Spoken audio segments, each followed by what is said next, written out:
Hi, good afternoon. My name is Nora Krug, and I'm an editor and a writer at the Washington Post Book World, which is a charter sponsor of the National Book Festival. I'm very happy to be here today to talk with two of my favorite writers. One is Lydia, they're all getting mic'd up, Lydia Millet, who is obviously a writer, and she's also a conservationist who works at the Center for Advanced Biodiversity in Arizona.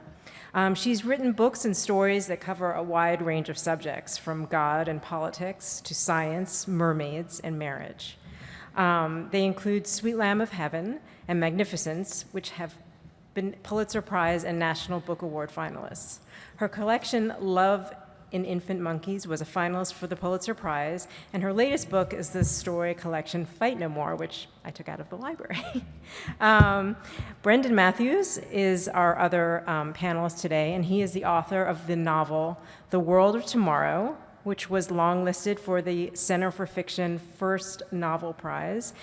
His debut story collection, which I didn't get at the library, is This Is Not a Love Song, and Brendan is a Fulbright Scholar to Ireland, and his fiction has appeared in the Best American Short Stories, Glimmer Train, Virginia Quarterly Review, and other publications, and he teaches at Bard College. Just one announcement is that their signing is going to be at 2:30, but we're going to have a little chat first, and then some questions from you. So I would like to, if they're ready, welcome Lydia Millet and Brendan Mathews.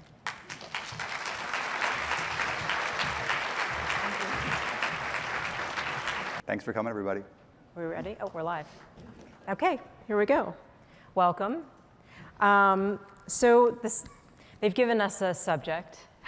We're supposed to be talking about the art of the short story. We can talk about that, but we can talk about whatever else you'd like to talk about.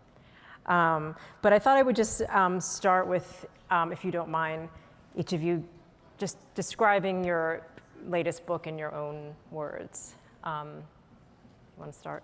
Oh, sure. So it's called, so I've written a lot of novels, and this is just my second story collection. It's called Fight No More, and it's sort of a novel in disguise, and it's one of those collections where the characters are sort of consistent throughout, and so they circle back around. And so we see many of them more than once in the stories. And yeah, it's hard to describe. The stories are pretty diverse. Some might be considered offensive, others are quite austere. And it's really just this sort of, they're all characters who are connected through this real estate agent in Los Angeles who sells these very high-end homes. And through that work encounters some odd and interesting folks. And her life sort of becomes enmeshed with many of theirs, and so we also see the world of this book through their eyes, through all these sort of ancillary characters' eyes. And my short story collection for visual aid is called This Is Not a Love Song. It's my first collection, and it does not include any common characters, so it's very unlinked in a lot of ways, but there's a lot of concerns. I think when the time came to put them together, to look at the stories I'd written and figure out what fit together, I guess what emerged was a lot of stories about longing, about people who want things or people they can't have, or maybe that they once had but don't any longer. And a big part of the collection too, I think, it was something I saw in there, was self-deception, something I'm really interested in. I'm intrigued by the ways that we tell stories to ourselves, about ourselves, and about other people in our lives to just get through from one day to the next. And sometimes those stories match up with reality, and sometimes they don't. So just to stick to the topic for a second, since you both have written novels and short stories, I mean, how was the experience different or better or worse? Since I'm always starting with. So for me, stories are a tool for procrastination, typically. So they just are really delightful, kind of entertaining creatures for me. I think they're very difficult, sort of objectively, to pull off well. It's just that the way that I experience them is sort of as a way of occupying myself while I'm failing to write a novel, usually. I think you might have actually written a novel. Yes, I have this written one. some, yeah. But so I kind of write short stories in between novels, and so for me they can be quite playful. That doesn't mean they're not serious and sometimes gritty or distressing. But for me, yeah, it's sort of a lark to write them, for whatever reason. Yeah. I don't know. So for me, my sort of first love, my first literary love was a short story. I wrote short stories for years before I ever turned to writing a novel. And Lydia mentioned sort of playfulness, and what's one of the things I liked about it and still like about the form. So the first novel, to date, the only novel I've written is a long one. It's over 500 pages. It's totally worth reading and buying. I'll be signing them upstairs later. But it was a multi-year commitment, and once I started writing it, there's a lot that's inventive about the novel, but I had committed to writing it a certain way, and I knew I'd be doing that for a long time, just in terms of the characters I had and the way I wanted to tell it. And the thing that kept me going back to the stories was that opportunity to play, even though some of the stories are not like light and playful. Some of them can be dark and serious, some of them are very funny. But I could try in different voices, and I could try different parts, different perspectives and different structures, and spend time working within them and trying to make sure that things fit this experience I wanted to create, but then one to the next could be really different.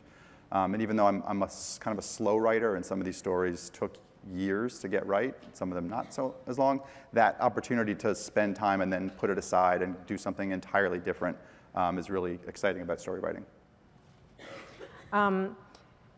I think, certainly having myself worked in publishing in the past, there's sort of an elevation of the novel as something, I don't know, maybe it sells better or it's more appealing. And I wonder your thoughts about, that idea that a novel, of elevating a novel over a short story. Well, I mean, clearly, I just don't think there's any sort of difference in cultural import between the two forms, really. It does seem novels are often easier to sell, maybe just because we like big stories that we can stay in for a while, and we don't want it to be over so quickly. When it comes to reading, I don't know. Maybe there's something more profound I could say about that, but I'll do that when I'm not with all of you. But some of the best writing being done today is for sure in the short story form. Like Lydia Davis is one of the people I think is just excellent and extraordinary, and she writes almost uniquely short things. But of course, there are also ways of writing fragmentary prose within the context of a novel. So I don't know. I don't really see any justification for privileging one over the other particularly. I agree. Oh, I agree too. Yeah, I mean, and Lydia Davis, you mentioned, should be somebody who is hugely famous. I mean, I think among writers, a lot of writers read Lydia Davis. Mm-hmm. She writes these very compact. I mean, she can write long stories, but she can write a one-sentence story. Just the other week, I was with my family. We were in Cape Cod, and we were driving through Wellfleet, and I was pretty sure I saw Lydia Davis on the street. And I pulled the car, like she was walking through a parking lot, and so I pulled an entire family, I have 4 kids, in the car. I was like, oh my God, that's Lydia Davis. And they were looking at me, and they've come to expect this, I think, from me now, that I have a certain set of celebrities who I would follow into a parking lot. And then she got in line to buy fried fish, and I thought, okay, I've taken this too far. Like, if I actually stop the car and get out and approach her, then my kids are gonna think that I've completely lost it. I've never done that for a novelist, but I did that on behalf of a short story writer. Yeah, it might seem a little stalkerish that you'll. Yeah. Oh, yeah. I was way over the line already, and if I'd gotten out of the car, that would have been like handcuffs and police lights. Yeah, yeah. The only time I ever actually met Lydia Davis was also in a line. It was in a bathroom line. Ah. Yeah. Good times. So in your intro, you were talking a little bit about maybe some things in your book might be offensive a little bit. I mean, there's some sexually explicit. I found it completely engaging and really, I loved the way you pushed the boundaries in the book. And I'm just wondering, I don't know how reception you might have gotten to that, or how you felt when you were putting it together. Yeah, so I tend to be a fairly political writer in some ways. I hope not overtly, or preachily. That's always the danger of writing stuff that has sort of social, that is sort of moral fiction. But one of the stories in this is quite atypical of the work I usually do. It's sort of from the point of view of this pedophile, and it's a really sort of close point of view, and contains this graphic sex scene with his underage, I guess, stepdaughter. And but no one really has spoken of this piece at all. Like, so Here we are. yeah, this is, no, I mean, in the reviews of the book, no one really wished to approach really the subject of this particular story when they were evaluating the book. So I think maybe it's just one of those, it's a bit of a Bermuda Triangle of, Yeah, I was of surprised criticism, you know. seeing the reviews and not seeing that, because after I read it, I came right into the office and said, "Oh my God." I thought it was really brave and beautifully done. So Well, thank you. Appreciate that. So, and you have some sex in your book too, but it's not. But yours, you know, there's a lot of relationships that are sort of not working out in your book. I think the title signals that it's going to not be like a romantic Sewanee type of book. And so I'm wondering, since your book kind of brings together stories from a variety of places, how did you decide to put it together, and what was like the thread that brought them all together in your mind? Well, I guess, you know, one to the next. I know, so, you know, Lydia had a really different kind of project, which was to think about these different characters and how their lives intersect. And I thought using a real estate agent is brilliant, because you have these people who dip in and out of people's lives, and it's such an intense encounter you have when someone's showing you this house, because they're trying to sell it, but they want you to feel emotionally attached to it. So I thought that having that as the thing that the book begins on gives you all these ways to go. The stories in my collection were written over the course of probably about 10 years. And there were some things that I wrote during that time that didn't go in the collection, that just didn't seem to fit for the tone that the book seemed to strike. And there were others, probably the oldest stories, the first ones I wrote, are the most rewritten stories in the collection. There were things I wrote earlier on that I was really proud to have published at the time. But when I look back at them again, after having finished the novel and having written a lot of other stories, some of them just seemed, I don't know, there was one that turned on, there was a big plot twist the story built towards, and at the end you find out something not really that shocking, but shocking to the character. And when I rewrote it, I decided that has to happen like on the second page. Like, there's no point in stringing the reader along and seeing whether they pick up on the clues. And I think when I was a more novice writer, that it felt like enormously clever, and clever didn't seem worth it for asking somebody to spend 20 pages with a story. And it seemed like what I wanted to do was, there was a secret that the character was keeping. Why not tell the secret at the beginning and then let the story follow the implications of that? And that decision was in line with some of the other things I felt held the story together, which is things people will and won't admit to themselves, things they will and won't admit to those they love. Like I said before, those kind of stories, the need to create narratives to get through the day, or to feel like you're not the bad guy, or that you're the hero in your own life and maybe you aren't. And in different ways, I think stories came at that, some very humorously and some not so much. I just wanted to also, back to the subject of the short story. I mean, it seems like you have to write, I can't remember how many stories are in your book, like you have to write that many endings. And is it harder to end a short story than it is to end a novel? Actually, I think it might be harder to end a short story, because you know, with a novel you can be really self-indulgent, you know, if you want to at the end, and you can't really with a short story. You just don't have room, and it has to be, you know, sharp. It really has to kind of just turn and catch the light the right way. Whereas with a novel, you know, you can take your time a little more and make it sort of more a song at the end. For me, every novel that I write is about writing the ending, because I love writing that part so much. I'm always very emotional, and sometimes make myself like laugh pathetically, like foolishly while I'm writing. But really, I always write for the ending to sort of achieve this abstract sort of ecstatic feeling while I'm writing. And so I'm always really excited to get to the end of a book. With short stories, I don't really have time for a rapture or ecstasy of any kind. So I only have one experience with the ending a novel, but I think there's less. don't know if there's less pressure on the end for most novels that I've read, because I feel like the thing that happens, or the experience of the novel, so much is being in it, and then things happen, and you have these different tones and palettes that go on through the novel. But I don't think the last line of the novel matters in the way that the last line of a short story has to, because I think that you spend a short story is a really intense experience, and you suggest all of these themes or emotions or chords. It's more like you're sort of striking chords you're playing as you go. And the last line, I feel like, has to signal in a way which of those things they've heard is the thing that matters, or which one is going to be, I think you mentioned, like catches the light in a way. Something has to the context has to shift in a way, in that last paragraph, last line especially.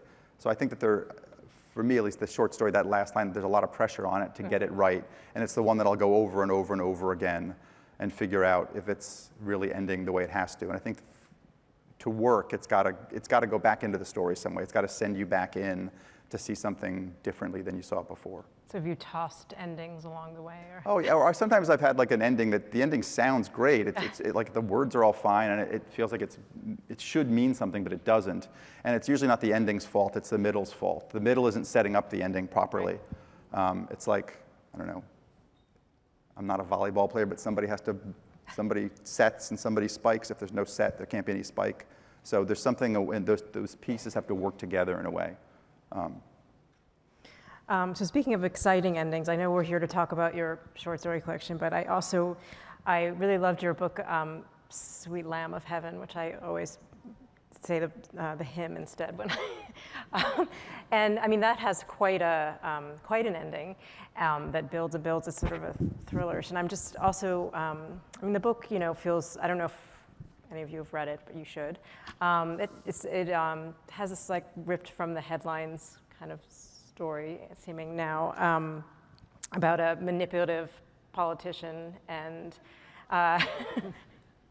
who stalks and manipulates his wife. And I read the book recently, but you wrote it before our current situation, and I just wondered how you felt like having written that book before our times and how it feels now. And you probably get asked this question a lot. No, because that was a book ago, so I haven't been asked it in a while. But no, it was oddly coincided sort of with all the stuff in the media around the harassment of women and stuff by political figures, the president, but also others, and sort of just predated Me Too and stuff, and really had to do with this kind of right-wing, cynical politician using people's faith sort of as leverage, with them, and being also very cruel to his wife. But it also has this like horror aspect and kind of a psychological thriller aspect. A motel. It sort of wanted to be, there's a motel patterned after one I stayed in that was very derelict in Maine once. So it had all these trappings of genre, and I wanted to do that because I hadn't done anything quite so. It still I think vaguely counts as literary, but it has sort of the structure of like a little bit of whodunit, and it involves murder and stuff like that. People didn't. Only sort of obscure media and interviews that I did, and a few Europeans. Asked I love being in that category. Asked me directly about the relationship of the American political landscape to the story that had just sort of predated most of it by just a few months. I felt sort of like once again I had failed to commercialize on everything. I always seem to fail to make any money off, things that that sort of align with like certain stars in the culture, and I had once more failed in this regard. But I really wanted to write a book of ideas, which is just kind of what it was. That was also thrillery and had kind of these dark horror trappings and certain moments of the unreal kind of in it. And so, that's what I did. So I was going to ask each of you if you would read a bit, but before I get to that, I wondered if I know this is a terrible question to ask writers, but I'm going to ask it. Your next book, is it going to be short stories, a novel, or what can we look forward to? I'm working on something that I hope is going to turn into a novel Okay. and take a lot less time than the last one did. So when I finish the last one, my last novel is, like I said, over 500 pages long, but a very quick read. Which is what my brother said to me. I gave it to him when it was done. I have 3 brothers, and I gave one of them a copy to read, and I think they're all like they had to do it because we're related. And one of them read it and then said, wow, that read much faster than I expected. So I could tell that what the expectation was that it was going to take him a year, and it didn't. So anyway, it was long, and it was set in the 1930s, and it has, it's third person, but there's a lot of characters. It's a cast of thousands in a way. And so I told myself for the next book it was going to be much shorter and contemporary setting, and maybe even first person. I haven't quite held to all of that, but I'm trying to write a much shorter, more contemporary novel about the self-storage industry, partially. Interesting. You don't hear that every day, do you? No, you don't. Don't anybody steal that or write faster than me. Let me do it first, and then you can all write about self-storage. So I have a novel that comes out next May, I think, called A Children's Bible. And it's about this bunch of teenagers and younger children spending the summer with their parents, whom they pretty much despise, in this summer house, this kind of summer mansion. And they're playing this game initially where they try to avoid being identified as the children of a certain parent, because they're all really ashamed of their parents. So they play this ongoing game, and the last one to be connected with their actual parent will win by the other children and teenagers. But this is all sort of overtaken by a sort of massive biblical storm, and then the book sort of goes on from there and descends into some variety of chaos. But A Children's Bible it's called. So about a year from now. So who wants to read first? Well, do people want us to read, or do they want to just do a Q&A? Or, I mean, because I don't need to read, but I'm happy to read. I don't know. Read. I heard a read, but... Yeah? Okay, well, I'll just do a page and you'll do a page? Yeah, Just, let's really do that. quick? Okay. And then we'll do a Q&A. Except I don't have my glasses. Oh. Okay. Oh, do you want to Oh, can I use those? Yeah. try these, see if they work? Oh, the middle age. I don't think they've ever met either. So. I'll just read the beginning of a story called The Fall of Berlin. Just a page. She loved her home so much, had loved it so deeply for so many years, that when she thought of her death, it was the house she felt sorry for. No one would ever hold this place as dear as she did. The house wasn't grand. From the outside, it was frankly plain. But she'd furnished it so deliberately, so delicately over time, that every shade of color or light, every nook and corner was cared for, warm and welcoming. Curated, they said now, about everything. Her home was curated. The furnishings were only her belongings and not permanent by nature, though she wished them to be. On the news recently, a venerable archaeologist in Syria had been murdered by militants. He'd been defending a cache of ancient artifacts from Palmyra, refusing to tell the radicals where they were. They cut his head off. When she heard it on the news, she cried. Courage, she thought. That was courage. But this was only a home, only her house. And even before she died, the whole place would be taken apart methodically, no sentiment wasted. Her chairs, rugs, lamps would be separated from each other with violent haste, never again to be a part of this perfect harmony. If she was lucky, they'd be sold to people who valued them. That was the best case, and even the best case was unbearable. She gazed out the window from her favorite armchair, a graceful prospect. In the breeze, her front yard trees dipped and swayed. The greatest of them was a Norfolk Island pine, its rounded needles like velvet. Beyond the moving bough, she could see a haze of blue lupins among the river rocks, and then the neighbor's hedge. Beyond the hedge was only sky, where on this sunlit late afternoon, a bank of cumulus had gathered, billowing flowers of atmosphere. Now was the time to give up what she loved. She knew that.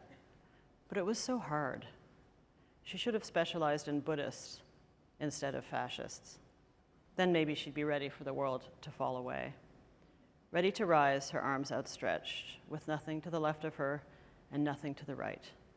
Enter the air.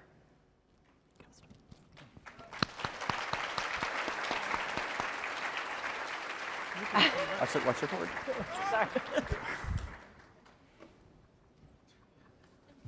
I have progressive, so I couldn't. That was really beautiful. I should have read first. This is the first page of a story called Airborne. I'll leave it at that. We'll talk about more about it later. Jenna tells Dan he's crazy. He's home from work for 5 minutes. His tie is still knotted, and already he's nosing around the central air vents and the drains, inside the cabinets and behind the refrigerator. He hasn't even said hello to Lucy, their 3-year-old. Instead, he's sniffing the fireplace and the shower heads. He drops to his knees to check the carpet in the den. He stomps down the stairs to the basement. He pokes his head into the attic. It's the mold again. He says it's so bad he can smell it, and that's when Jenna tells him that he's crazy. The cleaning ladies were at the house all afternoon, and the place is awash in lemon-scented floor wax and furniture polish, spiked with the tang of Windex and bleach. Jenna believes that this cocktail of scrubs, cleansers, waxes, and sprays has a mood-enhancing effect stronger than Prozac, which she has never tried, but weaker than ecstasy, which she has. Colors seem brighter, shapes more distinct, as if the house sits on a mountaintop in the Alps instead of at the end of a cul-de-sac in Wilmette, Illinois. She tells Dan they pay good money for the house to smell like this. You're used to it, he says. If you spent all day out of the house, you'd notice it the second you came in. I'm going to pretend you didn't say that, she says. For your sake, I'm going to pretend you didn't say a word. In the 2 years since Jenna quit her job as assistant vice president of packaging for a specialty foods company to stay home with Lucy, she has heard him pose this question more times and in more ways than she can count. Just what is it that you do all day? Don't be that way, he says. You know what I mean. Yeah, she says. I know exactly what you mean.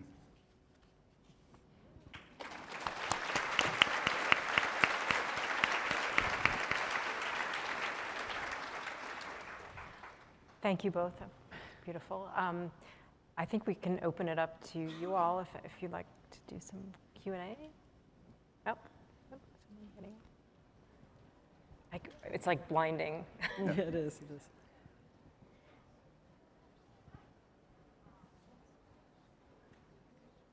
There's somebody over there? 2. Yep. There's a mic there, is he? Yeah? Yeah, okay.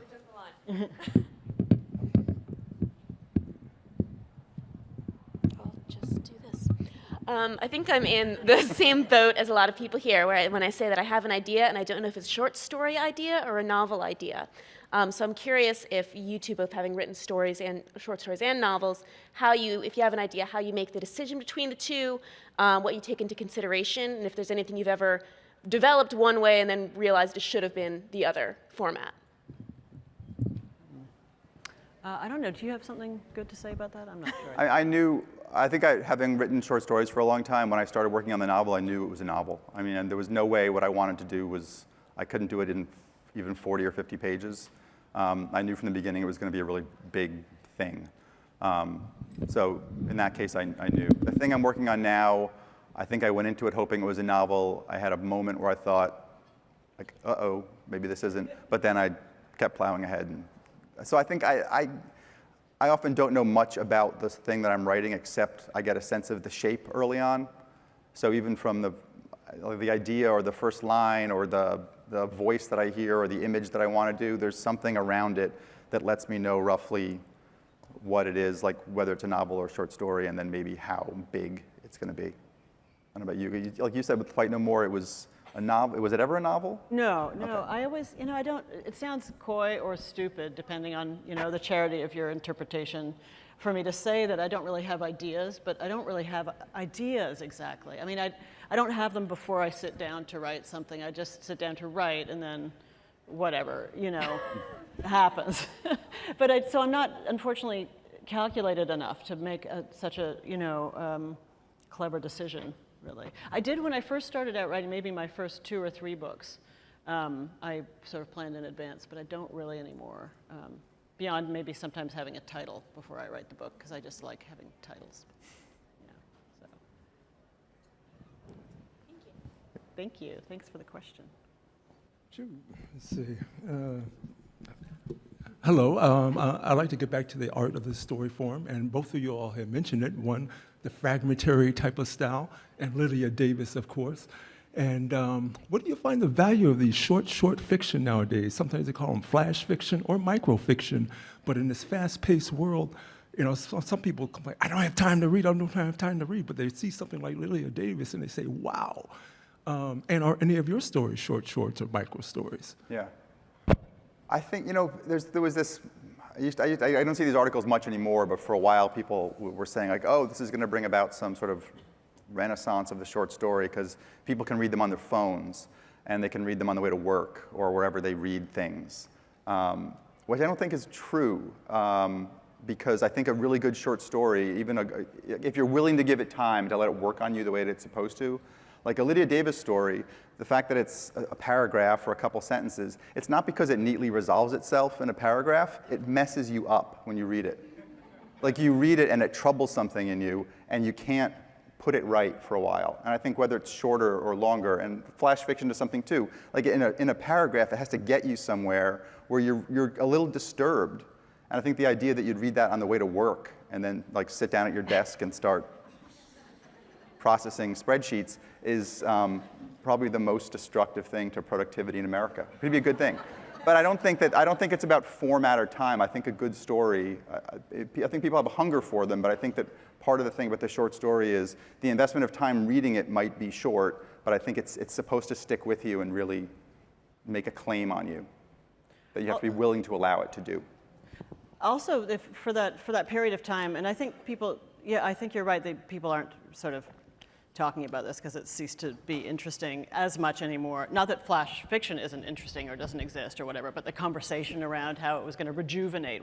First of all, I don't think really the form needs rejuvenation. Yeah. Like it's looking pretty Botox to me. I don't know. I think people like short stories. And they have also, you know, what about poems? You know, if people want to read something really short form, we do have those, you know, those exist, you know, so, and they've always been good at sort of crystallizing moments for us, sometimes moments that take, you know, 50 pages to achieve in a novel. Mm-hmm.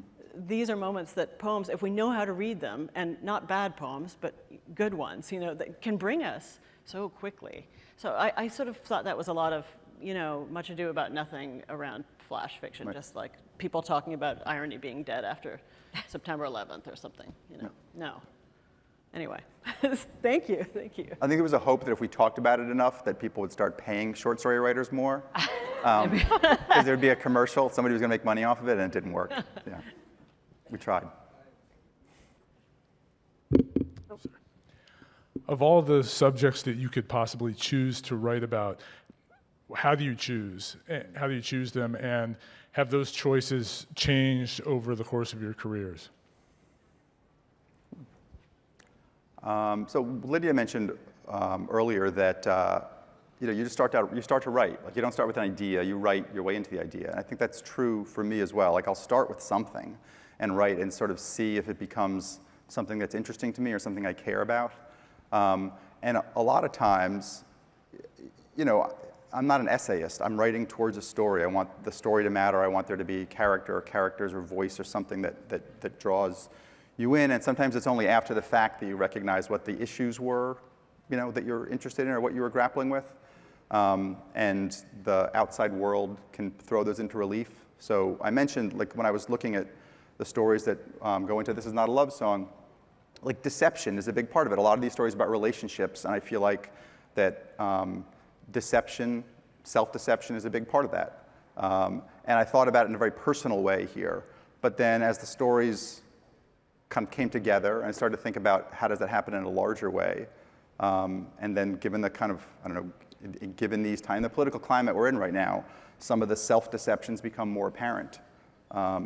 So like this isn't maybe it's not a foreground issue in the collection, but I think it rattles around in there. I mean, anybody who grows up white in America is schooled, and I mean schooled, in self-deception. There are stories we tell ourselves and about our world and about the world we live in to get by. And when somebody pierces those deceptions, it's painful, and people will go to great lengths to maintain that. So in the stories, it happens in relationships, and there's a couple of stories where it happens beyond the level of the relationship. But I don't think I saw that in writing the stories originally. But when the book came out, in 2019, that to me felt suddenly foregrounded in a way. Mm-hmm. Yeah, I've always been really interested in self-deception too. I've been interested in people's blind spots for all of my writing career. Just the idea that we can't, in a way, know ourselves sometimes as well as other people know us, because we just have these blind spots in our visions of ourselves, things we will never know about how we seem. Sometimes we do discover stuff about ourselves through time. I mean, I hope we do. Otherwise, it's all very sad and tragic, that we bother to hang around. But, just like when you look back at old things of yours and you're sort of ashamed by maybe something you did, something you wrote, some way you were at a certain moment in time. I have that with like almost every book I write. The further in time I move away from it, the less it seems like something I did, and the more it seems like something done by someone I don't recognize anymore. But I, at the beginning of my career, was more interested in satire and sort of like sharp, kind of biting writing. Like I'd had one book, I think my second book was called George Bush, Dark Prince of Love, which was about actually Bush Sr. And this woman's obsession with him and stuff. So it was quite overtly political satire. And I still occasionally write books that are sort of satirical and broad, but mostly I write more about things that make me, feel like crying or laughing. I've become, I think, less interested in cynicism as the years went on, and more interested in just idealism and being vulnerable, sort of psychologically and also just philosophically, rather than closed, rather than shuttered. I don't know if that answers really. Hi, do you have advice for aspiring short fiction writers in the room? And more specifically, are there any really tired short story cliches that you would recommend avoiding? The kind of, it was all a nightmare in the end, kind of a conclusion or anything like that that you've just seen over and over again and makes you roll your eyes? So one thing I'd suggest, if you have the opportunity anywhere, for a while I was a reader for a magazine. And so I would have to read 25 stories a week. And so I got to read a lot of what people were submitting. So it exposes a lot of the cliches, because you might think you're doing something totally original and you read it 100 times in a month. So it's really important to see what's out there. I think in some ways, like everything could be a cliche, could be reduced to the level of cliche. A lot of it's in how you carry it off. Although having it all be a dream, maybe we should avoid that. That one might be worth putting on the shelf.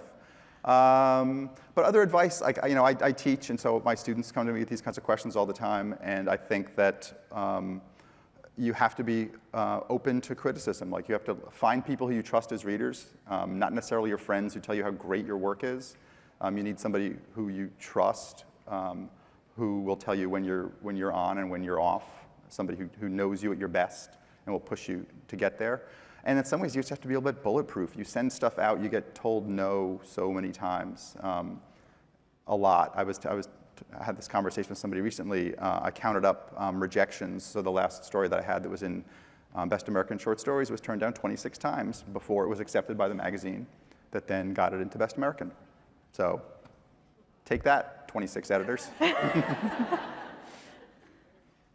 Yeah, I mean, I think it's just the same advice, you'd give to any writer, which is read a lot, read a lot in the form that you're interested in writing in, but also just read in a way that is a bit uncomfortable for you. So don't just read things that are like things you've always known, or the stuff that reminds you of what you want to do or whatever, but also read the things that you don't like at first as you start to read them, and just like try to suppress your antipathy toward them until you can get through them. Because if you don't read the new and be exposed to the new, your stuff is never going to be ambitious, and it's never going to be sort of stretching itself out beyond what you already know. And we never know enough, right? We never already know enough. So just go as a reader into the new, and maybe one day then as a writer you'll go into the new too, and you won't even worry about cliche. Good afternoon. Thank you for this presentation. I'm interested in what kind of distinctions you might draw regarding short stories that you might have in your own books, in other words, your own books that are collections of short stories of your own, as opposed to short stories that you might write for journals, magazines, anthologies that are edited by others. The kinds of different approaches you might take with regard to those publications. In other words, the ways that they've been that they're published, where they're housed, I guess, is what kind of distinctions and what kind of approaches do you take for them? I hope the question makes sense. Yeah. Well, I actually really think you'd be better to answer this because I've never really written a story for a journal or for a magazine explicitly. So. Yeah, so when I got started, I did what a lot of people do, which is I'd write stories, and then I have this vast spreadsheet that I kept in the days before any of this was done online, back when it was all done with big manila envelopes and self-addressed stamped envelopes and actual physical paper. And I would just send things out to magazines that I read or that I admired or that I hoped to appear in, without any sense of whether the story, I thought the story was right for them. I mean, everybody I sent to, I thought they'd be crazy to turn this down. And then you'd send to the first 10, and then you'd get 10 rejections, then you'd send to the next 10 or 12, and you'd work your way through. And sometimes the message you pick up from that is, it's the editor's fault, and they don't see my brilliance. Usually the message is, I gotta pull this back and revise and revise and revise. And that's probably the other piece of advice for writers in the room is revise, revise, revise. I mean, for a lot of people, it's a lot of effort to write the story once and to get a first draft, but that's the beginning of the process, really. Trying to figure out what the story really is more. So, for me then, writing, I guess I have some sense now of what stories might be more appropriate to some venues than others. Like, obviously, there's a story in the collection that's kind of flash fiction. It's only a few pages. I knew that there were places that were more receptive to that kind of work. There's some stories in the collection that are really just like big, voice-driven kind of stories, and I know editors who have a taste for that. So I mean, in there, even then, it wasn't like I got sent up once and was taken. I guess the big difference between the collection and the story, the magazines and then the collection, was the opportunity in the collection to look at stories I'd written over a long period of time and think about how they fit together. Because the longest story the oldest story in the collection was the one that's most heavily rewritten. It changed entirely it was the first story I ever published, and I was incredibly proud of it. And when I went back to look at it years later to think about how it fit in the collection, it didn't, because it was a gimmick. It all revolved around surprise ending in a way, something that the narrator or the character hadn't revealed to us, the reader, through the first 20 pages, and suddenly it sprang up at us at the end, and I thought I was so clever, and it wasn't worth it. So the great thing about the collection is it let me look at them and think about how they would fit together and where the conversation was taking place in a way that when you're just publishing in magazines, you're just hoping for a spot, Thank you.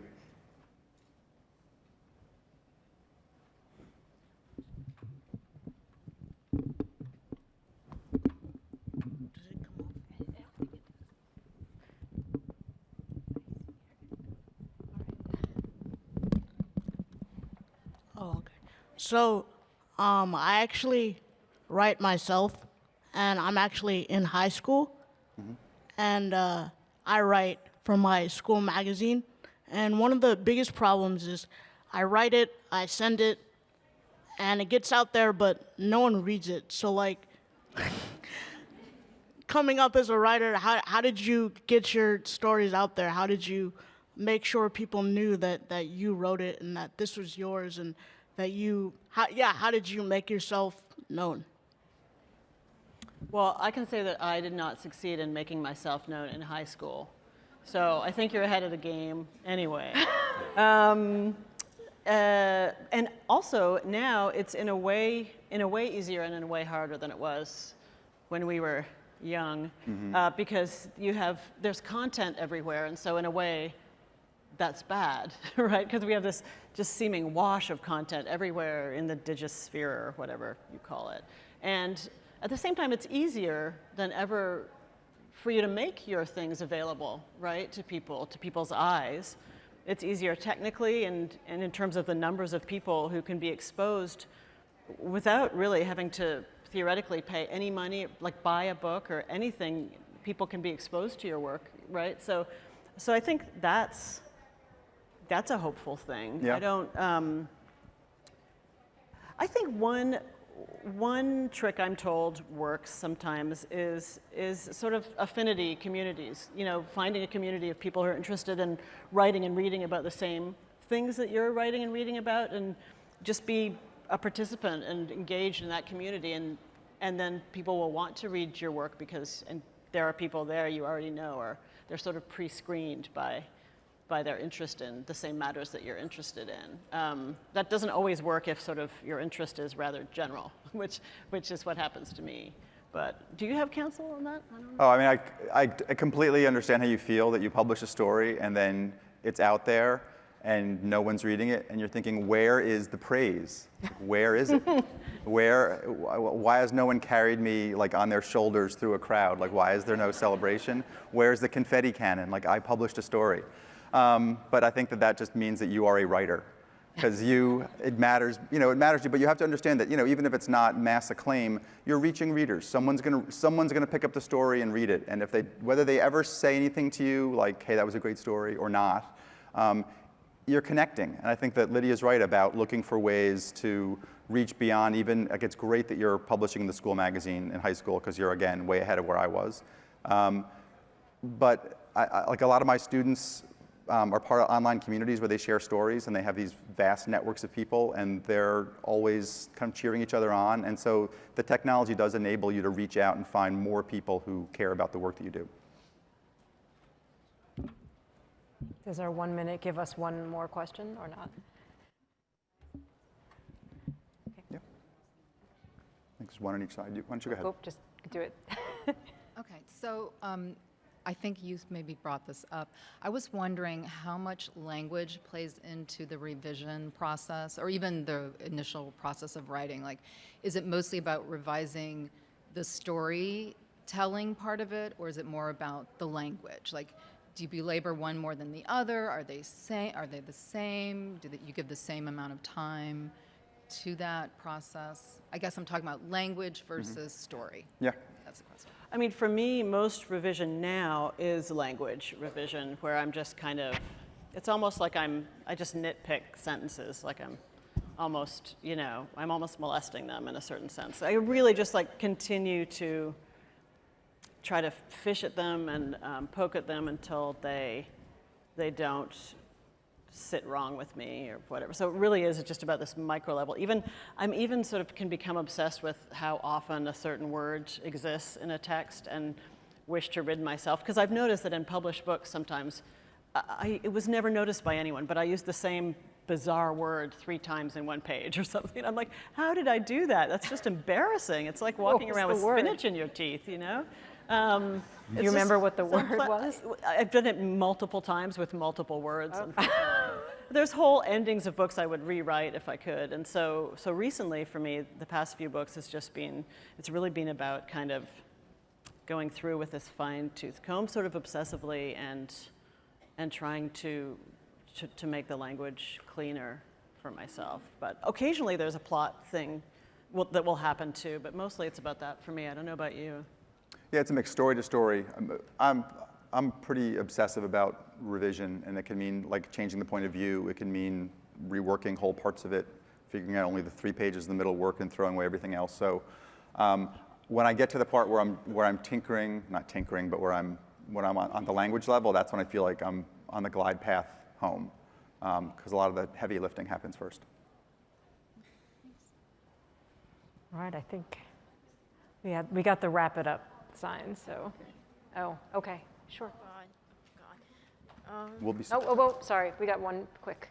I guess this question is mostly for Lydia. So I just read How the Dead Dream, and I really enjoyed it, partly just because I was really, I guess, struck by how you change tones throughout the book, because it starts as sort of a straight satire, as you were talking about, but then once the main character gets more involved in nature, it's sort of, the writing becomes more, I guess, poetic. I was sort of wondering how you like control that tone and how you found the balance between like the satirical aspect and the more, I guess, the aspect of the book that's more sort of mourning the loss of nature.